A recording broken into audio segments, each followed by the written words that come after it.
Goeiedag luisteraars, dis Johan Willemse wat met julle gesels. Jy het 'n lekker baie koue Oos-Vrystaat, gereën, gesneeu, natuurlik die 35 mm reën het die boere hier by ons gestop om te stroop, met die te stroop. Maar die week het weggespring, nadat daar reeds 4 jaar planne op die tafel was, waar daar nou aksieplanne ingestel is om die back-enclosure beter te bestuur. Die RMIS het 'n operasionele kamer staan gemaak onder privaat veeartse in 'n samewerking met die staat om die hele proses te monitor en te bestuur, en ook protokolle is uitgereik om elke uitbraak te bestuur. Dit is tog van nut dat elke beesboer homself vergewis hiervan dit by sy boerevereniging kry of by sy veearts. 'n Vinnige som wys dat speenkalfboere sowat 30 na 40.000 minder speenkalvers wat hulle gaan bemark elke maand vir die volgende sowat 4 maande, het 'n onmiddellike verlies aan kontantvloei van hierdie orde van 240 na 300 miljoen per maand. Oor die 3-4 maande wat dit geneem om die proses te stabiliseer, dis boere se beursies met so 1,2 miljard rand platter. So dit is baie ernstig en ons moet regtig die ding onder beheer kry. Dan die rand is redelik stabiel rondom 17,70-18. Dit lyk of hy dit in hierdie band gaan beweeg. Oliepryse ook redelik stabiel. Hier rondom $65 vat. Die open lande het gesê hulle gaan produksie verhoog want hulle verloor markandeel. Nou dit is goed dat ons brandstofprys dan dalk stabiel kan bly. Nou saam daarmee, landbouuitvoere word rapporteer die eerste kwartaal redelik gestyg van Suid-Afrika met omtrent 10%. Dis natuurlik een van die bydraers tot die groei in BBP bydraers. En 'n groot deel hiervan was redelike goeie uitvoervolumes van sagte vrugte en sitrus en wat daarmee saamgaan met beter hawekapasiteit in die Kaap. En dit het natuurlik 'n groot opstoot gegee. In die 3 maande, die eerste deel van die jaar, het Afrika lande so 45% van ons landbouuitvoerprodukte gekoop. Die Europese Unie 23%, Asië en die Midde-Ooste so 16% en die Amerikaners slegs so 4%. Dis hoofsaaklik sitrus, wyn, vrugte en wat daarmee saamgaan, en dis as gevolg van die baie beter beweging deur die hawens, en natuurlik mense het ook probeer so vinnig as moontlik verskeep voor die invoertariewe in Julie in werking tree. Dan ander goeie nuus is, daar is vandag berig, in die middel van die week, dat China bekend gemaak het dat hulle onder ooreenkomste met Afrika lande, wat hulle Afrika lande wil ondersteun, gaan hulle 53 Afrika lande toelaat om tariefvry na hulle in te voer. Natuurlik het hulle baie streng protokolle, maar hulle praat van vrugte, neute, graan, vleis en verwerkte produkte, en dit gaan eersdaags in werking tree, maar eers bietjie later in die jaar. So, dit gee vir ons ander moontlikhede, maar onthou hulle invoervereistes is redelik stewig. Dan Omnia het bekend gemaak, hulle jaarresultate, hulle het so 22,8 miljard was hulle omset, so klein bietjie hoër, hulle kunsmisverkope het goed gedoen, maar op die totale omset van 22,8 miljard, so 1,7 miljard wins gemaak, en hulle operasionele marge so 7,4%.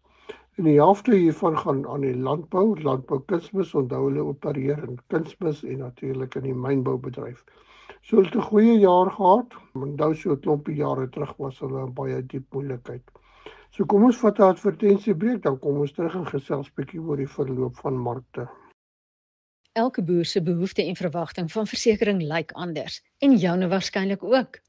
Skadegenade kan nou vir jou tot 45% korting aanbied op jou voertuigversekering. Ja, dis waar. Die versekering is onderhewig aan ander bybetalings en maak veral sin vir kliënte met baie voertuie, hoë premies en selfs swak eiseverhoudings. Kontak gerus jou skadegenade agent of 083 630 8306 indien jy belangstel in wat ons jou kan aanbied. Skadegenade is 'n finansiële diensteverskaffer met lisensienommer 51779 en steeds die beter manier om jou risiko's te bestuur.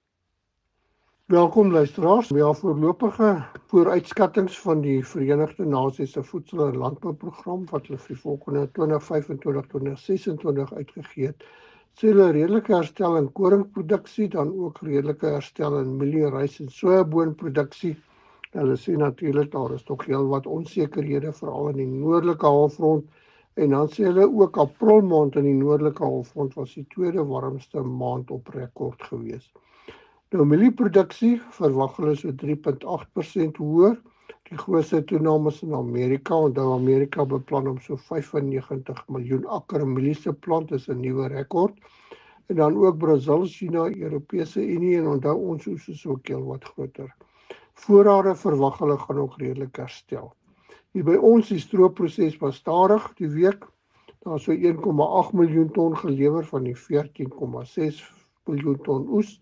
Maar daar is ook redelike graad probleme by witmielies met omtrent so 25% wat graad 2 en 3 is van dit wat gelewer is. Ek moet nou natuurlik bysê dis maar nog 'n klein deel van die oes wat gelewer is. By geelmielies baie min graadprobleme, so omtrent 1 miljoen ton is gelewer. Die stroopproses sal sekerlik hierdie week na die baie goeie koue en ryp begin spoed optel. Nou geelmielies het begin daal so na 4.100 rand per ton, witmielies ook begin daal hier na 4.400 met graad 2 so 150-200 rand per ton goedkoper. En ek dink soos lewering vorder gaan dit verder pryse afdruk. Nou sojabone, die oes is redelik volledig gestroop en gelewer baie naby in die oeskatting van 2,3 miljoen ton. Daar's nog hier en daar kolletjies en boere wat moet stroop en nat kolletjies hier by ons waar hulle selfs met die hand moet uitsny. Maar pryse het ook begin stabiliseer en die oes is gelewer hier rondom 7.100, 7.200 rand per ton. Sonneblom beweeg meestal sywaarts 9.100, 9.200.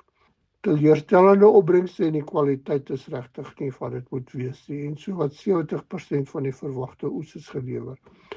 Nou die goeie reëns in die Wes-Kaap, die koring is geplant, ons sal sien hoe dit verloop, maar dit sukkel maar, die Desember koringkontrak so by die 6.250, 6.300, dit sukkel maar, die naby maande is bietjie hoër. Dan aardappelpryse, redelike daal, onthou ons het gepraat oor die Vrystaat wat tans in produksie is, en hulle op groot skaal kon uithaal en bemark, en die prys het gesak na so 55-60 rand per 10 kg sakkie. Dan pekaneetpryse ook onveranderd op die oomblik, onthou ons het al daaroor gepraat, die Witsita pryse oversize so $4.10, en dan die XL 380 en medium so 360, dit verskil natuurlik van variëteite. En dan as ons praat oor die veemarkte, het al ietsie daaroor gesê, dit gaan maar 'n rowwe besigheid wees tot dit gaan stabiliseer. Wat interessant is, klas A beesvleispryse het begin styg, hier oor die 70 rand per kilogram as gevolg van karkastekorte. Onthou, dit moet eers stabiliseer by Karambie voor hulle weer kan begin slag. So dit behoort oor 'n maand of wat te herstel. Speenkalfpryse hou nou nogal op die oomblik hier rondom 4,35 rand per kilogram, maar ek dink nie ons moet ons asem ophou nie. Daar is ook natuurlik die week bekend gemaak van die aksieplan deur die RMIS en waar dit anders alles monitor. Ons het in die weermag gepraat van 'n operasionele kamer waar die kuddegesondheid op 'n minuutbasis gaan monitor en gaan reageer. En dan is daar ook protokolle uitgereik aan veeartse hoe om elke uitbraak te bestuur. Vergewis julle tog hiervan. Die probleem is jy moet voorsorg tref, jy werk saam met die mense in jou streek. Want as hierdie ding jou tref, is die hele streek se boere in groot moeilikheid en dit gee vir jou baie groot finansiële verliese. So werk saam en kom ons probeer dit bestuur.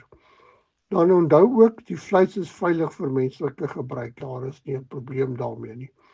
Dan ook, ja, ek dink dis die belangrikste hier. Kom ons kyk, lamvleispryse regtig bly stewig.